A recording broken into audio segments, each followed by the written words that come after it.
Smile, you're on camera. All right, chapter 5, right? I think I left off in the book right about page 129, maybe? Sound about right? We're going to go over it real quick from there at the end of the chapter, then we're going to go over the PowerPoint, and then we're going to get out of here. I might ask some questions off the test, though, at the end of the slide.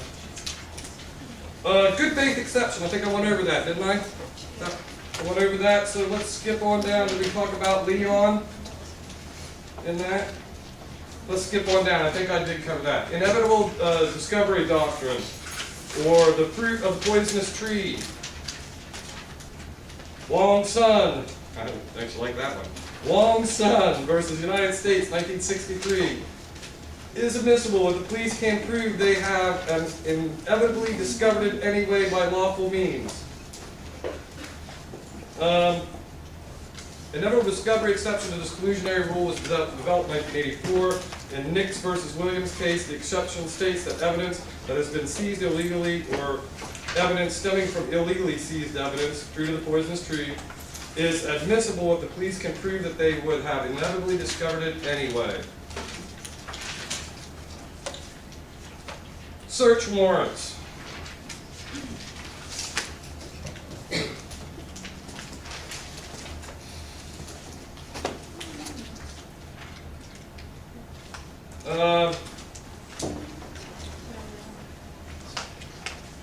Most searches occur without warrants being issued. Over the years, the courts have defined a number of situations in which a search warrant is not necessary, either because the search warrant is per se reasonable under the circumstances or because a lack of reasonable expectation of privacy. The Fourth Amendment doesn't apply at all. Advantages of searching with a warrant. Among the many tools afforded to criminal investigators, the search warrant has proven to be the most substantial work. It represents an authorization by the court for officers to enter a designated location or structure and search for specific items. It can be useful to a criminal investigator in many situations. The search warrant can also be used to recover stolen property, seize drugs or other contraband, seize any other type of property used in the commission of a crime, including evidence that you think they might be harboring from a crime scene. You get a search warrant for it, if you have reasonable or probable cause. Search warrants must contain specifics about the location to be searched. This is very important. You want it to be exactly right. A lot of times, a lot of jurisdictions are requiring coordinates. 32 degrees longitude, 36 degrees latitude. You guys know how would you do that? If I told you I need the coordinates for this room right here, how would you do that? When I was an officer, we never even thought about putting coordinates down. Now I know that officers a lot of times are being asked to put coordinates down. And the reason is because that cell phone is so easy. You can stand right outside the door, hit your button, mark your location, and it'll tell you the exact coordinates within 5 to 10 feet.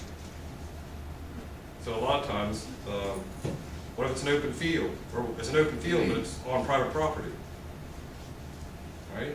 So coordinates can be used, and they weren't used in the past that much, but now I see that as a trend.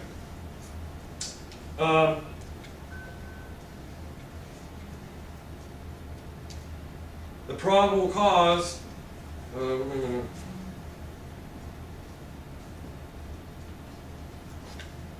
specifics about the location, the objects being sought, and the reason we need to know about the objects being sought. If I'm looking for an elephant that was stolen, come on in.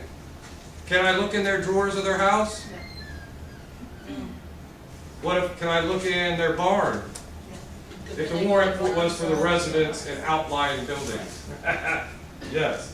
But if I was looking for an elephant that was stolen from the sanctuary down the road, I couldn't look in their drawers even if I had that search warrant. If that's what the search warrant was for, the stolen, right? So the object being sought is very important. Probable cause that indicates probable cause indicates that there is property to seize and a signature of the judge authorizing the search. Evidence through the use of the search warrant may also be more readily accepted by the courts than evidence that was seized without a warrant or incident to arrest. It's called cover your tail. If you think you need a search warrant, go get a search warrant. Is the rule of thumb. They'll tell you that in police academy. In addition, the officer is protected from civil liability when a warrant is obtained. You break into somebody's house and you didn't have a search warrant and you didn't have no reason to break in their house, you can be sued civilly. You. Not Wood County Sheriff's Department. You, deputy so-and-so from the Wood County, can be sued civilly.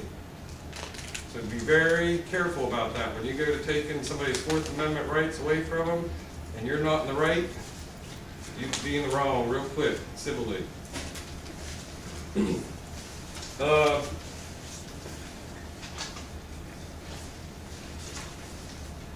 Also has benefits to the prosecutor by shifting the legal burden to the defendant.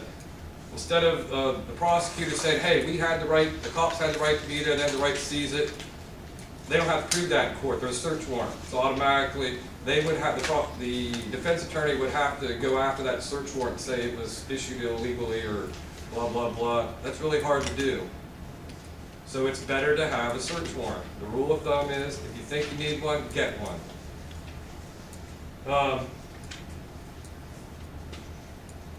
Probable cause statement.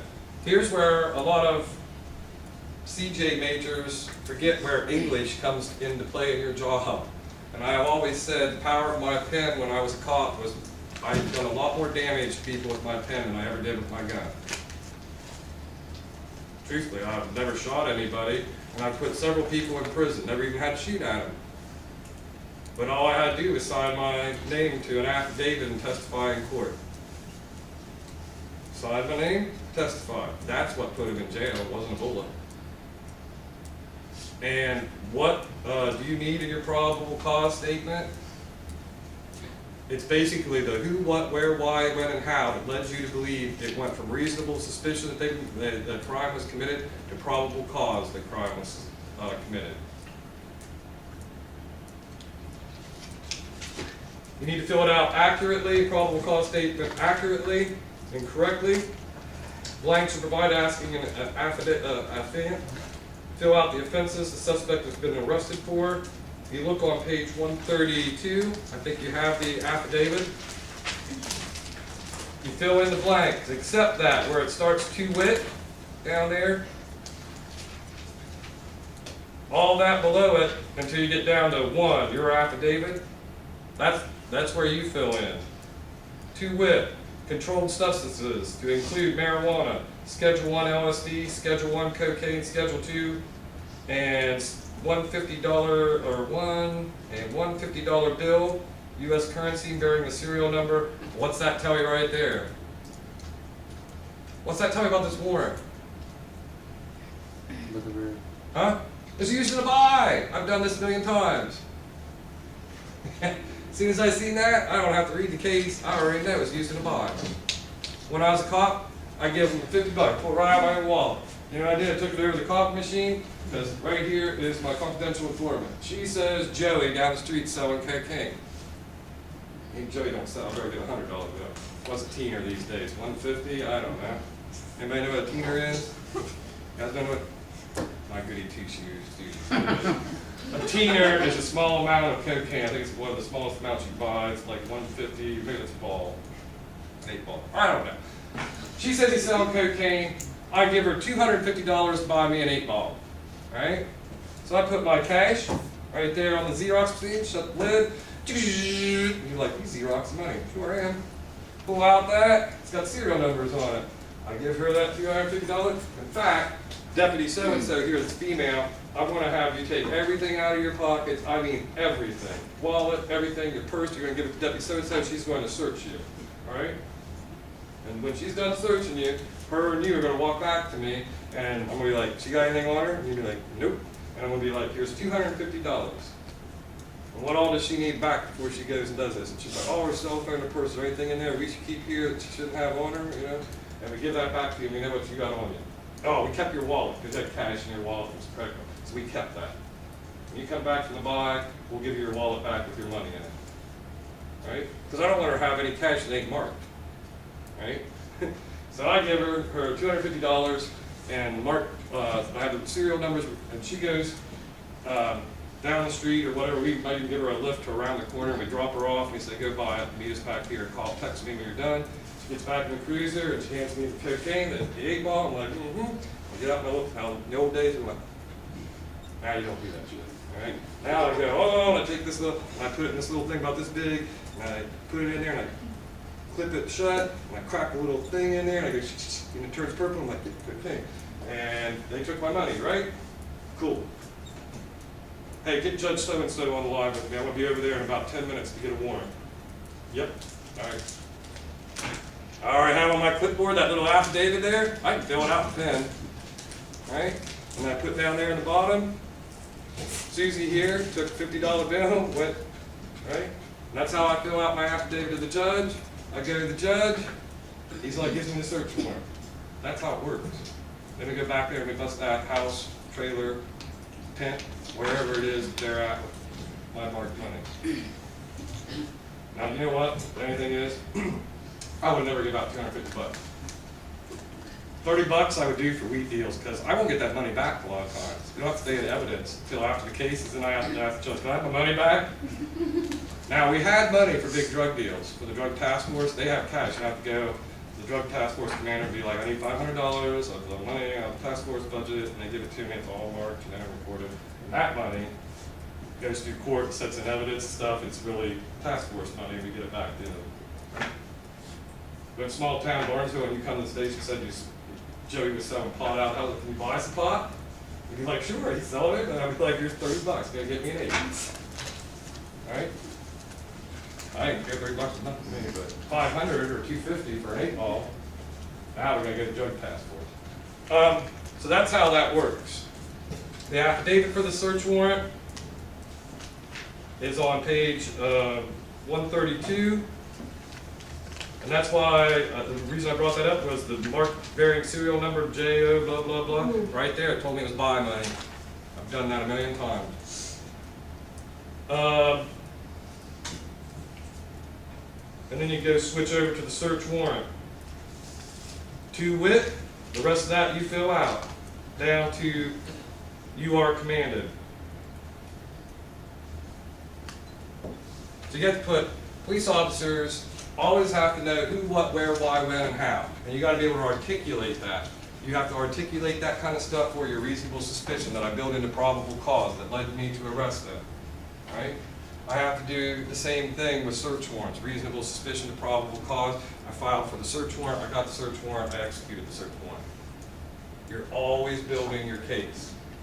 For reasonable suspicion, what would a reasonable person think? Probable cause. What would a person that knew all those facts, what would they think? That a crime is committed or not?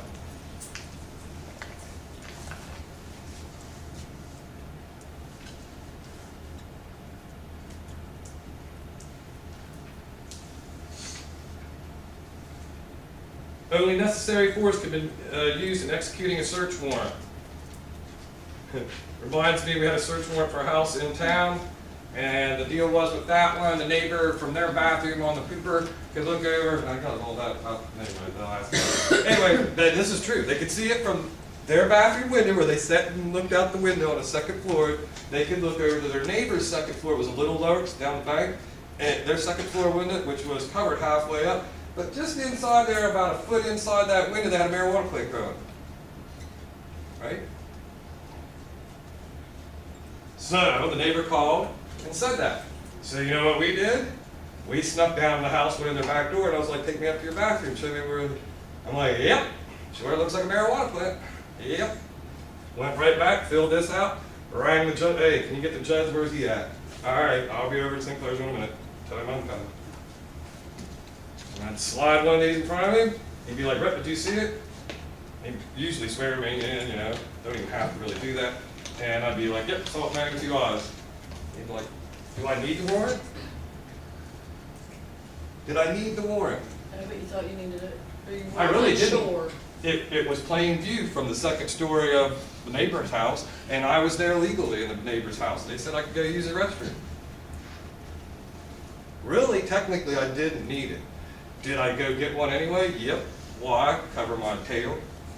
Makes it harder for their defense, that neighbor, that one go, makes it harder for them to be like, well, he was somewhere he wasn't supposed to be. And they can argue that. If I have a search warrant, we get around all that. Mute argument, right? Next, go to the next line of questioning their defense attorney.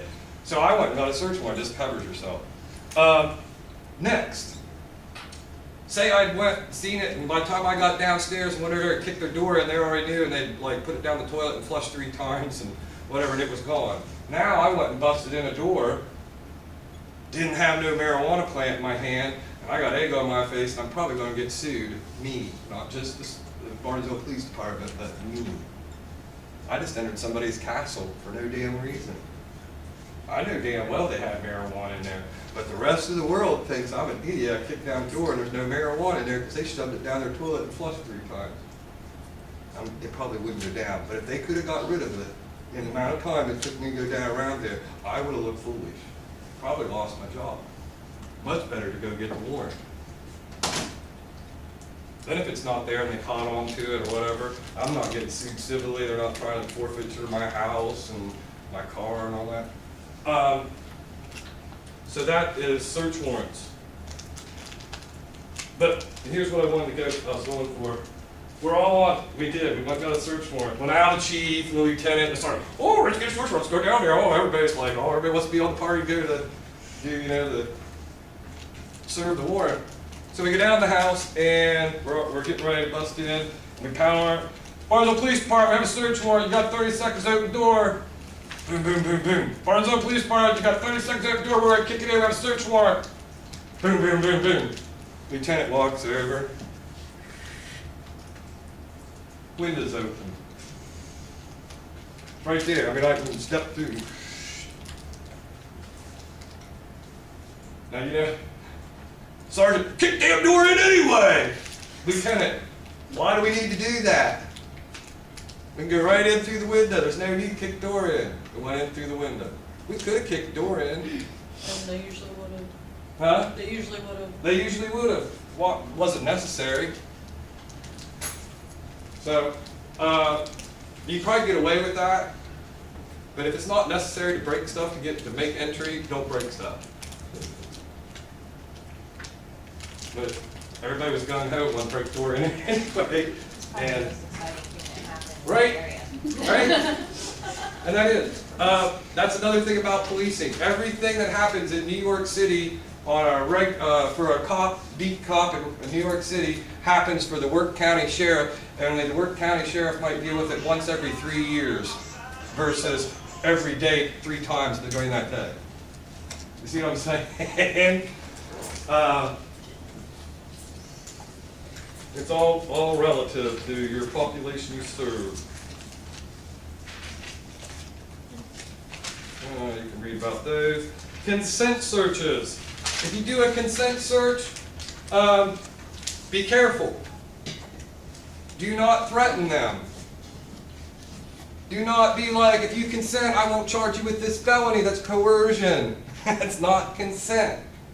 Be careful. Children, answer the door. They might be 17 3/4 and look like a man, but he's 17 3/4. He's not legally an adult.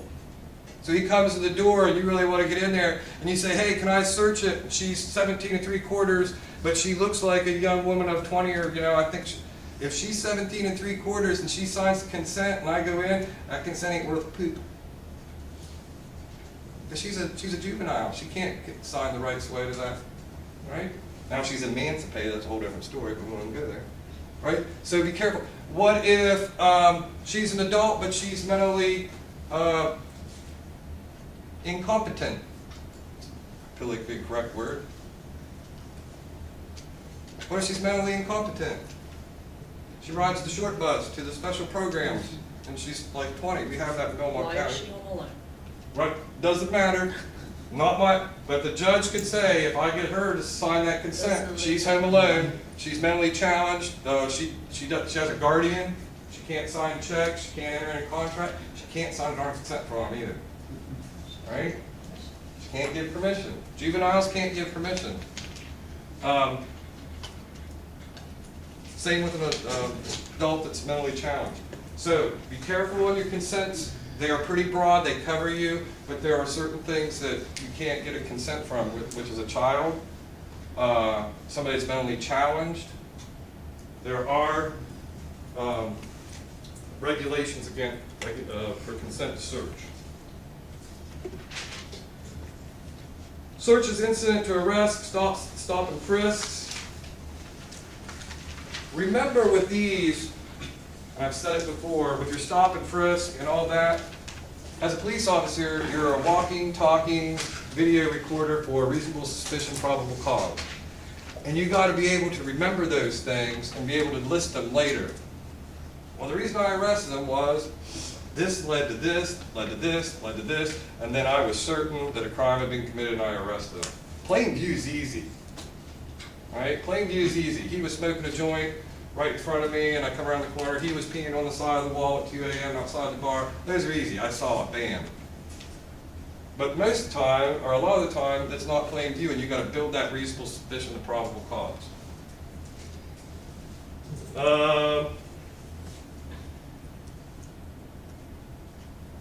When is somebody under arrest?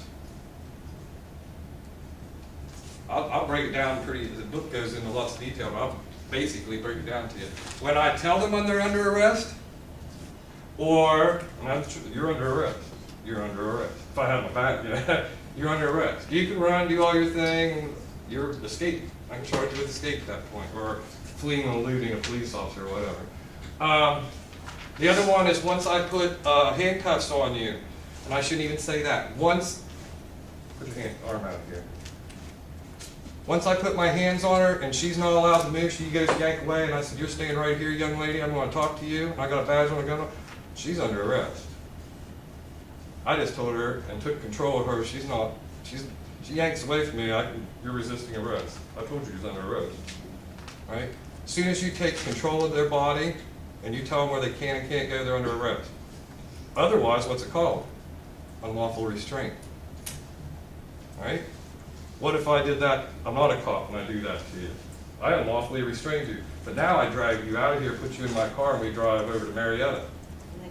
Yes! That's where I was going with that. That's back. You go from unlawful restraint to kidnapping. Right? So, basically, the book goes into it in more detail, but it's basically you tell them. You are under arrest. Don't move. They take off running. Unless she can prove that she was deaf and mute or something like that and had no idea I was around, didn't know. Otherwise, she's under arrest because we assume people can hear and see that she heard and saw me. But there could be exceptions, like she's deaf and mute, she had her back to me, I yelled it, I didn't know, I assumed she was not deaf and mute and she walked away or whatever. I might try resisting arrest and it probably would get thrown out of court. I might charge with that, and then you go, she's deaf and mute. And be like, well, there goes that charge, she didn't know. Judge is probably going to throw that out. Prosecutor probably wouldn't take that charge when he found that out, or she found that out. Prosecutor, that is. Consensual searches. Always make sure you do the paperwork on that before you do them. Because they'll say yes, and you go ahead and do it, then you find stuff, then they say no. I didn't give you permission, you just did it. So do your paperwork before. Have it on your clipboard. Here, sign here first. Have all that filled out before you do your consent search. Just as paper backup. Now we got body cameras, you got another way to document it. That's cool, but I'm just telling you, people will back out of their consent searches. So you want to have some kind of documentation, whether it's your body camera, your cruiser's got a camera, and you got a mic on you, and up at the traffic stop, and that's recording it.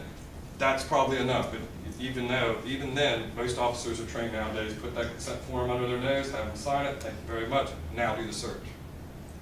Always cover your tail, because people think he ain't going to find that marijuana in my bra right here or whatever.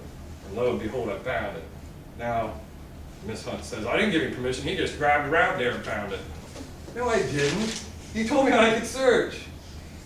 And she's thinking in her mind, I just really didn't think he was going to find it, and I was going to be out of here. But he found it, damn it. So I'm just going to say I didn't give him permission. Well, if there's not some documentation and stuff, now we got room for her defense lawyer to maneuver, and my prosecutor that's working for me, they're gonna have to go out this in court. Been much simpler if I just shoved that in front of her, said sign here first. We have eliminated that from being an argument in court. Anything you do as a cop, you gotta remember, whatever you do as a cop, when you lead up to an arrest, you're gonna have to articulate that to a judge and jury, and a prosecutor, and a defense, and you're sitting on a stand, they're all looking at you, and it's a hushed room.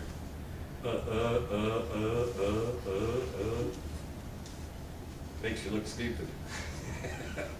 You've got to be able to articulate that stuff on the stand. So always keep that in mind. Whatever happens here today, I'm going to be talking about this somewhere down the road. Sometimes it's in like weeks, and sometimes it's months down the road. That's why you want to document, fill out your reports right after incidents happen. Yes, it tells you right here, interfering with the suspect's freedom of movement. Physical contact with the suspect, and retaining personal property of the suspect. Goes into it. Terry versus Ohio. I'm supposed to, I keep forgetting to do it. Keep a list, me and Andrew. It's going to be like this list here. This one's a big one. But there's a lot of court cases.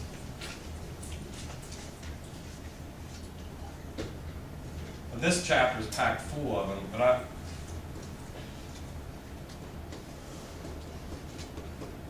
I don't know if it should be affect or effect.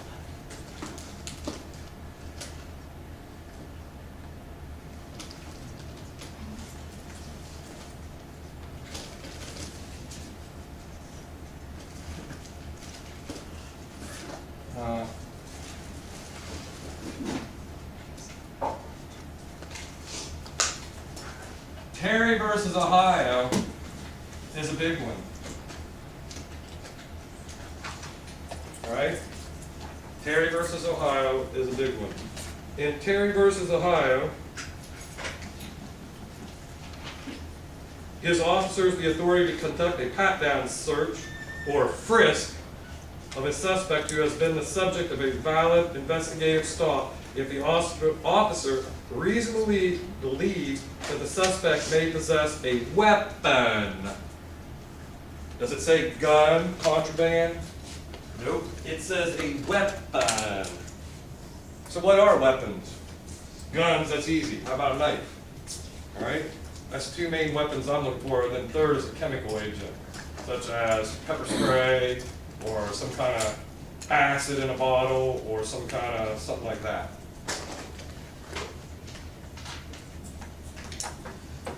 The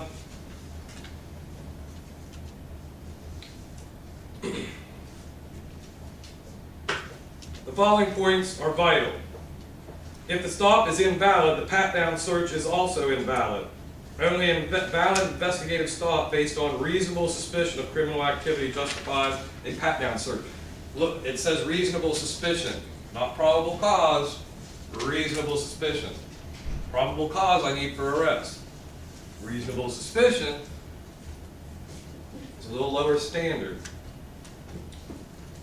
The